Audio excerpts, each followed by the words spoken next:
Coming up. Are we starting hard enough? This will be interesting because I literally never do these. I thought this was going to be a harder episode than this. I think I needed more of a beginner's class than that. What is enough sleep?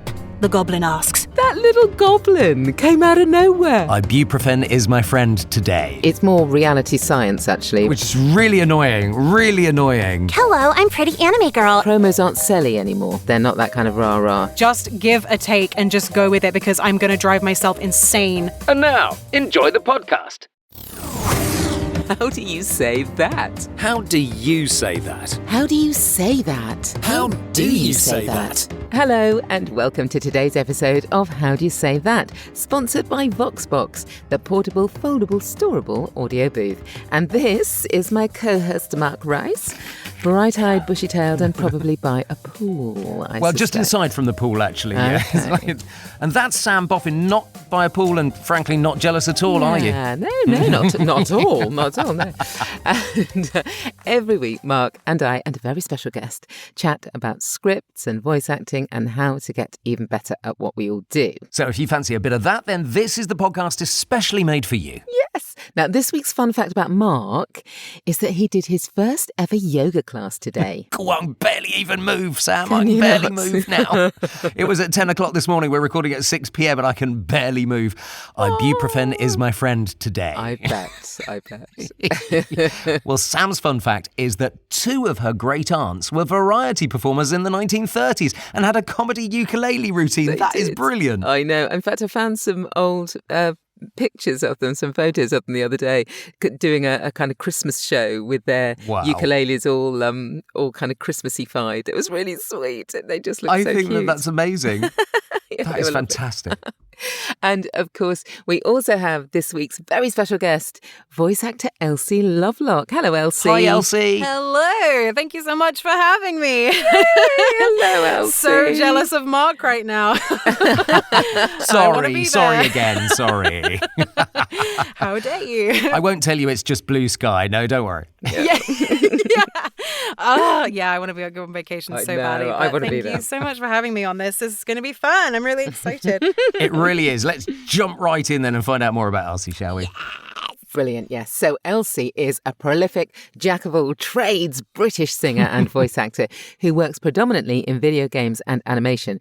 She has lent her voice to games including World of Warcraft, Baldur's Gate 3, Space Marine 2, and many, many, many, many, many, many more.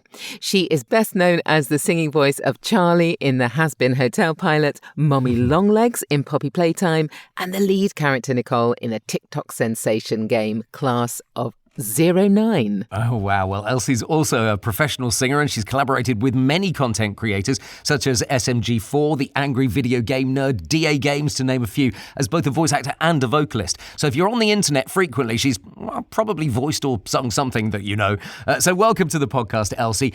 Have you got a fun fact for us? I kind of do. I'm a really good whistler, so I can do a good bird impression, and I can sing.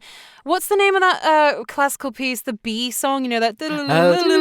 Yeah, I can whistle that. Yeah, like I've got wow. I think I inherited that from my dad because my dad can do the same. He's like a really good whistler. Very weird, useless talent. Is there any chance of a quick blast? All right. Oh, yes. Oh my God. Yeah, I'm a little flute. I turned You're into almost, a flute for I a was going second to say, there. you're You getting really are. almost two little whistles in there. Yes. That is not what I was expecting. That's brilliant. No. Yeah, so it's really useless, but it's fun. It really makes my mum laugh for some reason. Yeah, it reminded me of the, oh my goodness, Snow White in the 1930s. Yeah. Yes, totally. When the little birds are on her shoulder. Yeah, Yes. it's like my little princess talent, I guess. I can make the love birds it. come to me. I wish. But yeah, that's my silly little fact. Beautiful. Well, I love that fact. And on that bombshell, let's have a look at our first script of the show and ask, how do you say that? How do you say that? Sam, you've brought in the first script this week. I have. What is it? What can you tell me? Well, do you know what does it look like to you, Mark? Hand that right back at you, babe. Well, it looks like a corporate, but it's to start with, but then you realise by the final line it's a TV promo. It is a TV promo. And it's the starts next Monday at 9 on that channel that kind of gives that away. That channel, no, actually, I don't know. I don't know if it is the channel that you're thinking it is. But anyway, it doesn't really matter. It is just a channel. I'm thinking this is documentary.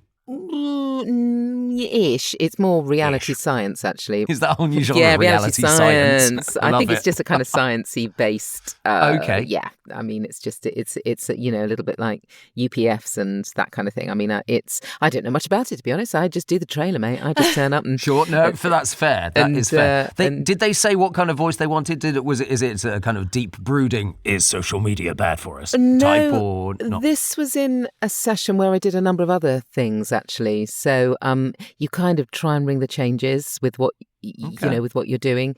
You often get a drama in there, and in this case, it was a kind of light, kind of lightweight sciencey bit. Sure. Yeah. So no, if you look at the words, it's got a light touch, basically. Yes. Chatty, light. There was a bit of upsound between, right in the middle, in fact. So many questions. What are the answers? Bit of upsound. And then I sort of answer that. Right, okay. Bit. So was this for like a little, slice on TV sort of thing? Because I've never done one of those in my life. Okay, yes. So this is the sort of thing that either pops up between the programmes, or occasionally these days pops up on social media, or pops up on Catch Up. Yeah, right. What you've got here is just one tag, and what normally happens at the end of these is you get about 9 tags. So that starts next Monday. You can have coming soon to. Cool. So, or you're streaming now on blah, blah, blah. Yeah. So there's loads of different tags normally. Yeah, cool. Okay, well, let me give it a go. I used to do a lot of these for British Forces TV, of course, a long time ago. But styles have changed quite a bit since then, as we've talked about before. So I think I'll try light touch. Let's see what comes out. Is using social media bad for us? Does stress benefit our immune system? What is enough sleep? So many questions. But what are the answers? We'll take care of the science so you can take care of you. The truth about boosting your immune system starts next Monday at 9 on that channel. Nice. Wow, you have such a voice I would hear on the TV voice. Like, I'm not used to talking to, because I never do these. So I'm like, yo, it sounds like I'm watching the TV right now. That was cool. Well, that was actually why I brought this along, because it's so different from your script. Yeah, no, that's really cool, because I've literally never done one of these ever. I don't really do corporate or commercial, hardly at all. So this is interesting. This is very cool to learn as well. I feel like I'm learning. But I worry that Sam's going to say that I fell into standard rhythmic pattern Actually, a bit. Interestingly, I mean, I think, no, I don't think you did really, but at the beginning I thought was really nice, that first half particularly.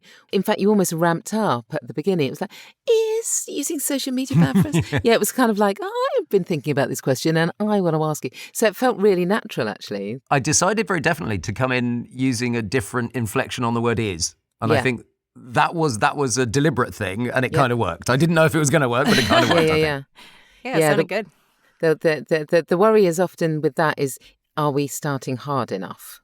Yes. Yes. But of course, it could be that we're answering a question, a bit of upsound anyway. So then, as it were. But no, I loved it. I loved it. Yeah, that was cool. Oh, well, I love you too. So I thought this was going to be a harder episode than this. But I'll take it. I'll take it. We're getting you in gently. Have you seen script number 2? Thanks for that.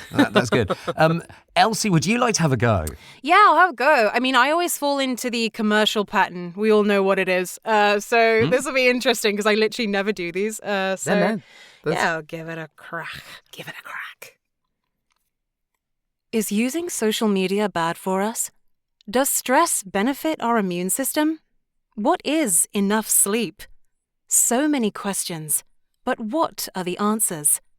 We'll take care of the science so you can take care of you. The truth about boosting your immune system starts next Monday at 9 on that channel. I always fall into it. That's the thing. In the briefs where they're like, we want you to be conversational. And then you hear what's on telly and stuff, and it seems to be the same sort of pattern to me. So it's very conflicting, I think. I agree with you. They talk a lot about, we want something different, we want something conversational. When you actually listen to the stuff that's there, there's actually a rhythm that they want you to do almost. Or that they're, always. That's what I find, at least. And we probably watch more television than most people in this kind of field, I would have thought. So we spot it maybe more. Yeah. Perhaps. Because I don't get adverts because I only have streaming services. So I don't really see commercials on TV that often anymore. Yes. Also because I can't stand them and I want to watch my shows. So that's why I don't really see them very much. But every time I hear anything on the radio or the TV, it's always the same sort of pattern to me. But then you get a brief and it's like, we need you to be conversational, special, talking to a friend in a coffee shop, but not too much. And it's just and it always ends up sounding... Not too good a friend. Yeah, not too good a friend. And it's just it always ends up sounding the same sort of rhythm to me anyway, unless my ears are broken. But it's just They're very not. strange. No, you're absolutely right. No. I think the ads do ring the changes actually quite a lot. I think they possibly ring the changes more than some of the promos, Yes. although promos aren't selly anymore. I would say that. Yeah. They're not that kind of rah-rah selly. You're right about adverts, Sam, because, you flagged on social media a couple of weeks ago about the new John Lewis Christmas advert. Yeah, and it's that is very very gentle. different in its voiceover, and it's very gentle and very lovely. Yeah. Yeah. Let's hear how you did Well, it then, shall we? how I did it, but, Shall we? it just is what it is. Is using social media bad for us? Does stress benefit our immune system? What is enough sleep? So many questions, but what are the answers? We'll take care of the science so you can take care of you. The Truth About Boosting Your Immune System starts next Monday at 9 on that channel. Yeah, that was nice. Sam putting that little laugh in there was so many questions. I bet you were wagging your finger when you went, what are the answers as well? Oh, blimey. And that so came across. Yeah, that made me sleepy, in a good way. Your voice is so low and rich. I was like, oh, I'm gonna nod off. That was good lesson for me. Because I like I said, I never do these, so it's it's a good interpretation of both sides. So yeah, it's really cool. Bless you. Well, I did wonder if I rushed the end line a bit, but we'd have done it again if I had. So. I don't think you did, and I think you went in with the first 3 lines much slower than I was expecting, and then that laugh came before so many questions, and I think that it changed the entire nature of it, and it was lovely. Okay. Because of that. As we often say with promos particularly, it's a game of 2 halves. They're often in 2 halves, so it's worth being aware of that. Well, just a reminder that these are real scripts we've been working on, and as you've seen already, we've changed some names and details to avoid copyright issues. We have. Now, I loved this script. Is there anything you can tell us about it? Oh, yeah. So this is from a game that I did recently. It came out. So this is from the trailer. So it's very, very grave, introductory, telling you about the character and what's happening in her story. It's descriptive, but it's also quite slow, it's loaded with exposition and it's good. It's fun. And were you a character within this? An Yes. established character? So this is my character's little trailer monologue because she's the final boss in the game's chapter that this was for. So this is explaining about her and how she became the way that she did. So this is just basically an exposition dump, but it's done in a very sort of, dark, kind of grave, slow, explaining. Could you give us 2 lines of what the character is? I could, but it would kind of give away what it is. Yeah, Ah, she's a creature. okay. Yeah, she's from a creature's kingdom, so Right. she's not human. Okay. Okay, well, that's useful to know, absolutely. Yeah, so she's not human, but everything's pretty, grave and serious, and Yes. I might have an attempt at this first, Sam, this week. Yeah. Brilliant. Jumping in there. Good. More than happy. Okay. All right, okay. Slender is the strand that guides our destiny, known only by true sacrifice. In our Kingdom of Phantasia, no one understood this sacrifice more than Queen Helena, my mother. I saw this when the neighbouring kingdom, their true intentions unknown, came to our gates in an attempt to conscript us for their last stand against the Dark Lands. My mother refused them. Her strength defined us that day, and in that moment, we felt destined for greatness. Yeah. Oh, it's so interesting hearing how like other people, because obviously like I've got my inflections in my head, and it's really interesting hearing how that deviates from what I did. Like, I love this. This is so interesting. Yeah, that was really cool. Yeah, it was quite conversational, actually. I was expecting you to I don't know, go more, because it was a trailer. Big. I was expecting, so that was obviously a choice you made. It was a definite choice. Yeah. And when I had a look at this script just before we recorded the show, I was wondering if that character wasn't actually trying to explain the day that happened to either friends or some of the people in the kingdom as to what had happened and how they had got here. That was the backstory that I put in my own mind. Yeah, and that's cool that like that choice, you know, is interesting, because it's like it's a choice that's made and you stuck with it, and it kind of interprets it in a different way. Like, it's just really interesting to hear that, like, because that could totally, you know, like, yeah, it's just interesting. I'm just like really intrigued. So that was really cool. And also because your voice is usually like so jolly, it was like, ooh, we're getting dark in here. Okay, yeah. It was cool. You kind of threw me when you went characters that aren't human. Mm-hmm. That kind of threw me a little bit just before we did that. But I was kind of picturing a castle, and that was just because we used words like Kingdom of Phantasia. Fantasia, and that's kind of what I thought. Whether that's correct or not, I don't know. But yeah, well, you went a little bit like sort of creaturey in the beginning. You were kind of like, Slender is the strand, and then you kind of pulled yourself out of it a little bit. But I thought that was cool because it's like, you know, from what I told you, like, she's not human, so like that would totally like suit what she is. Because she's not like monstrous, but she's definitely like a creature. So it's that was really cool. What's interesting will be to see the choices in that creature, you know, because if it's a very grounded creature or an ethereal creature or a wisp of a creature, so that's an interesting idea, isn't it? Exactly. And you like with this game, you know, unless it's like a particular kind of creature, they don't tend to sound particularly monstrous unless they need to. So with this one, like, she was pretty grounded, and then she goes into being more monstrous later as things get worse. But in the trailer, it was really grounded. So it was interesting to like, hear that take from you. Yeah. My turn. Okay. Okay. Slender is the strand that guides our destiny, known only by true sacrifice. In our Kingdom of Phantasia, no one understood this sacrifice more than Queen Helena, my mother. I saw this when the neighbouring kingdom, their true intentions unknown, came to our gates in an attempt to conscript us for their last stand against the dark lands. My mother refused them. Her strength defined us that day, and in that moment, we felt destined for greatness. Oh, I loved that.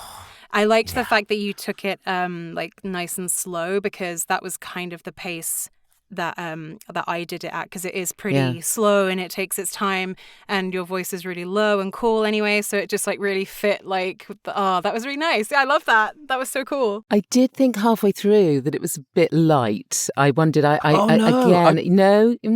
Well, no, I thought it was actually quite. I thought the darkness actually came through quite from the very first line. I thought the darkness came through. There was a sinister feel to that read. Yeah, I liked the way that you said also, my mother refused them, because that was like, there's some loaded context in the story. Isn't there? You know, with her mother. So I liked the weight that you put on that line in particular. So that was really cool. Like, you kind of did that automatically. Now I really want to hear it. Now I want to hear your version.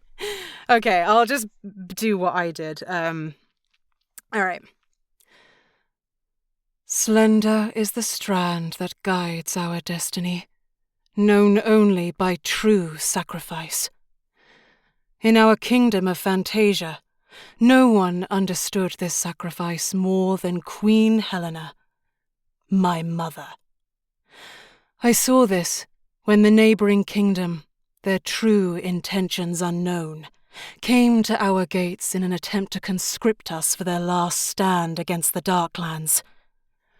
My mother refused them. Her strength defined us that day, And in that moment, we felt destined for greatness. Yeah, wow. So that had a real weight at the end there. Didn't it? Yep. You, And you, power there was, came across, real power in Yep. that. Yeah, Yep. it was fun because she has like fluctuations in like the rage and she's very power hungry. So like that's why it was cool in your one, Samantha, that you did, you know, like that sort of gravitas towards the end and everything. Yeah. Like, yeah, it's just so cool hearing different interpretations. What was interesting with the first My Mother was almost... I got the feeling you didn't like your mother much in that My Mother. Yes. But the second My Mother, you were almost, even if you didn't like her, you felt almost admiring. Yeah, there's like a respect. Yeah. And it's to do with the plot. It's all very interwoven with the context of the plot. I love the kind of big Greek myth feel of fantasy worlds. I love the sort of the enormity. Yeah, I know. Of That's the great thing decisions they about make. games is like, the lore can be so expansive and in depth. And like, that's a huge, thing about how your deliveries come across, because even one line can be so weighted with exposition, understanding that and like having a good director who lets you know that is so important because it really changes how it is in game. So and it's interesting. I think you're right that the directors make such a difference. Oh, a huge difference. Like if the director difference. doesn't know what's going on, like it really makes a huge difference in how the lines come across. So I'm lucky that I've worked with a lot of great directors who talk to the client and they understand what's going on. And some of them would have worked on this game that's continuing for a long time, so they're very familiar with it. And that's just when it gets really great, like when you're working with someone who also understands and loves the game, and then you just make magic and it's great. But it's very important to have the exposition because otherwise it can come across really awkward. Elsie, how long did it take you to come up with that particular style of voice? Because she was quite posh, she was very grounded, but very what we would call kind of British upper in some ways. Yeah, no, for sure. Because when I auditioned for this character, I actually gave a take that was like a little bit more transatlantic. So kind of leaning a bit more on the American side, but not quite.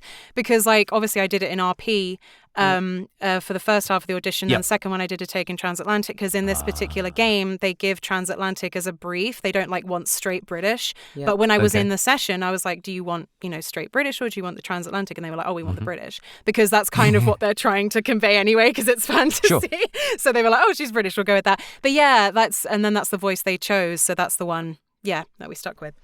So interesting. Actually, your natural accent, the accent that you're just chatting to us in, it has got a sort of transatlantic feel to it. It has. Yeah, yes. A lot of people say that. I think it's because like I'm so used to doing American as well that sometimes some words slip out a bit American-y now. I have actually like been told that people are like, oh, are you from America? And I'm like, no, can you not hear that I'm from the UK? And it's really weird, but it's because I do American accents so much in my work. I think it is actually like starting to bleed into my normal accent a little bit. But funnily enough, when I'm in America, I go like super British because I want to show off how British I am. And then they all start going, wow, you're from England. Play, how do you say that? Well, talking of differences and talking of accents and talking of different ways of speaking, it's now time for the wild card, Elsie. Could you pick one of the scripts for Sam or for me and give us a new direction or character or motivation, what you would like us to do with it? Okay, so Mark, do script 1 again, but do it in the style of script 2. So really, really grave, super grounded, evil, knowing the context, kind of like it's a trailer. And then Sam, do script 2, but do that super jolly and like as jolly as you can go, kind of like Absolutely a character. Fantastic. What a great idea. Let's do that. A different accent great. if you want, but you can keep it the same otherwise. But kind of like a kids show version of that dark game script. So fun. That's fun, turning them on their heads. Well done. Okay. Shall I go first? You then, go Sam? first, Mark. So dark for the immune system Yeah. promo. All right, okay. Is using social media bad for us? Does stress benefit our immune system? What is enough sleep? So many questions. But what are the answers? We will take care of the science. Ooh. So you can take care of you. The truth about boosting your immune system. Starts next Monday at 9 on Phantasia.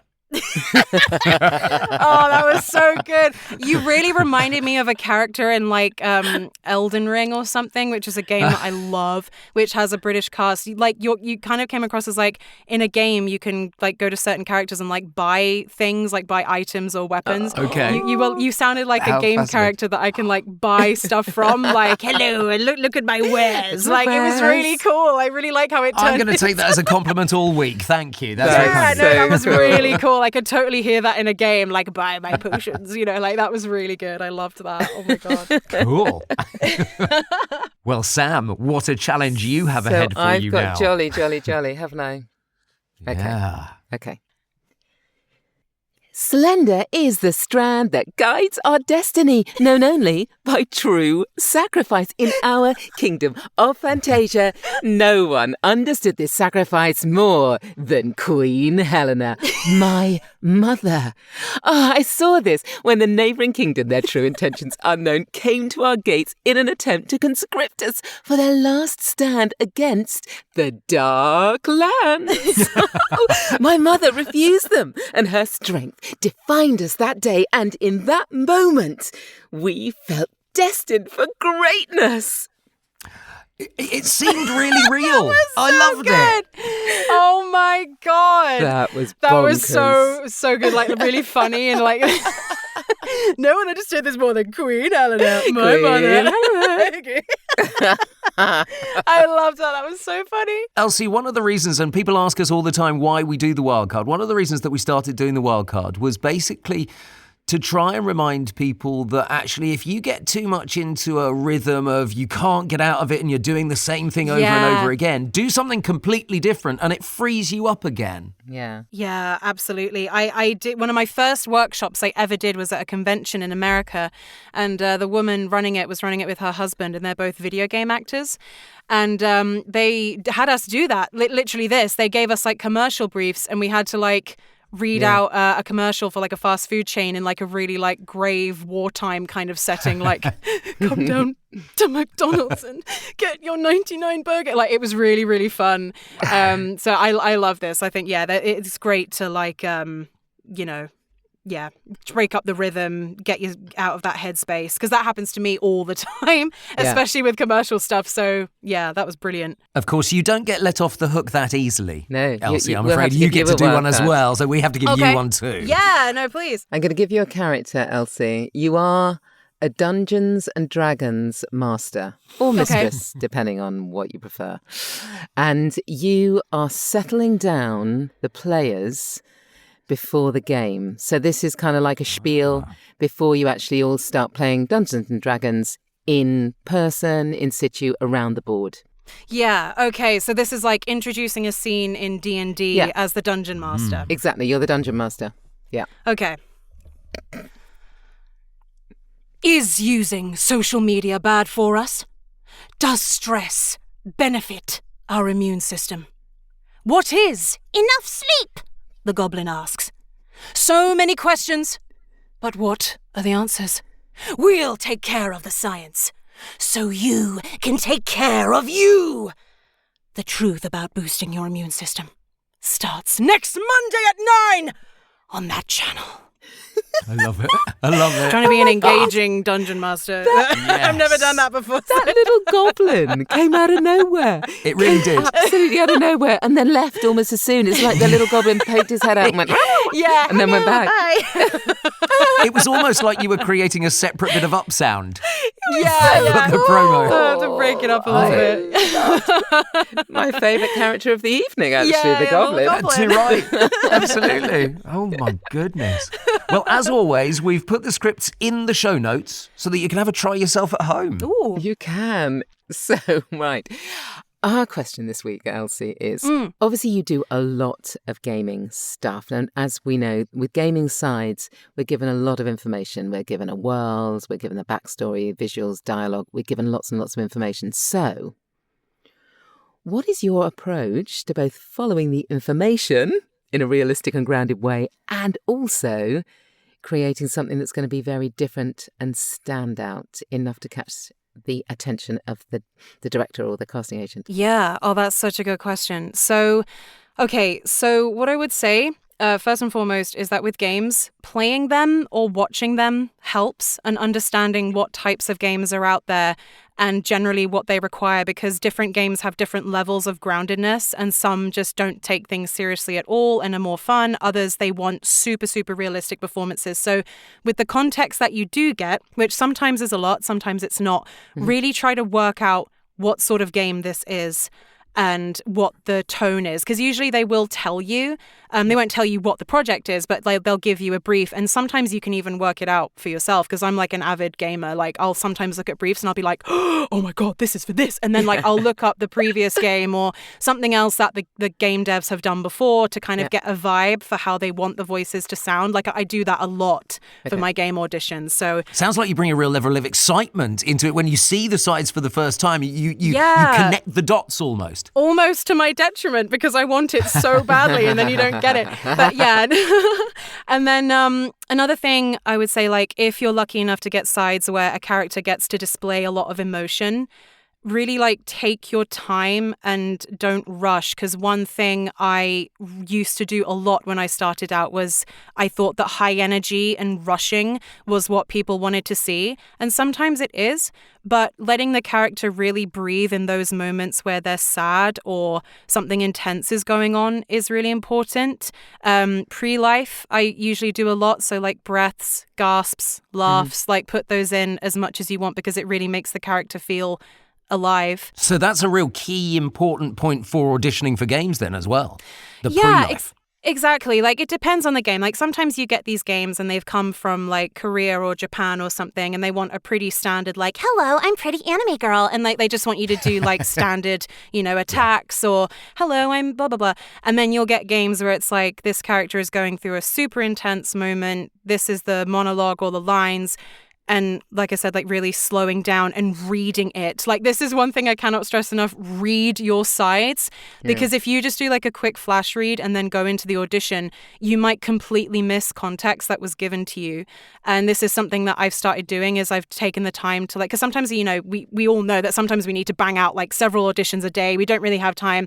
And I find that with game stuff, I really want to dedicate the time to it. So I really read it thoroughly and try and figure out what is going on. Is this a conversation? Is this in battle?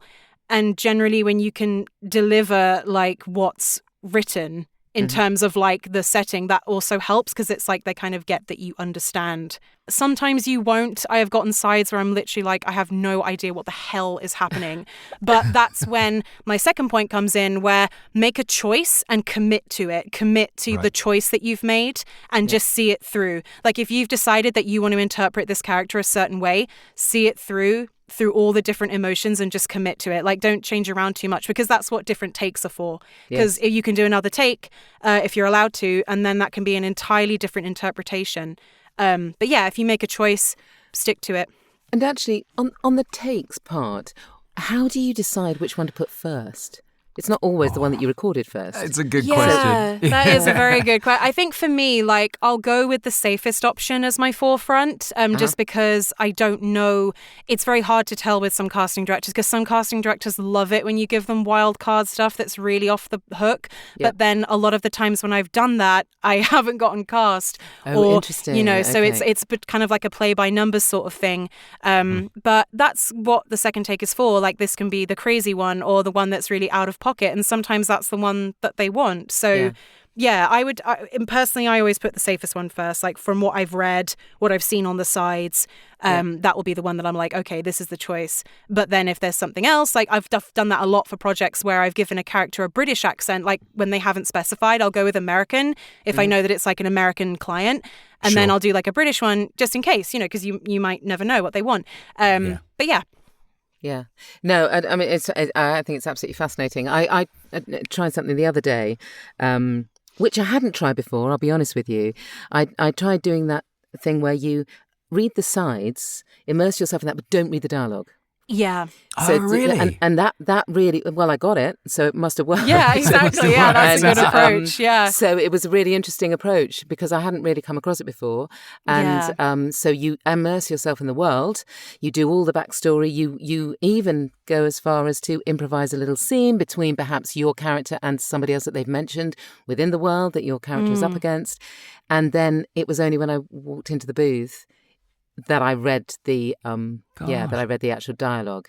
And that was so interesting. Yeah, that's a really cool approach, actually, because because usually I've got quite a kind of a business as usual approach to things. Like I'll try to give everything I can, but I don't dwell on it too much because I also find that if I dwell on it, contrary to what I've just said, do absorb it, but don't dwell on it for like more than an hour, like going round in circles, because I overthink my auditions so much. And I have to really tell myself, like, just give a take and just go with it because I'm going to drive myself insane, like doing all these different versions. And it's like at the end of the day, they'll pick what they think suits. So it's like I can't make them gear towards me by like going around and round in my head, you know? You just have to make a choice.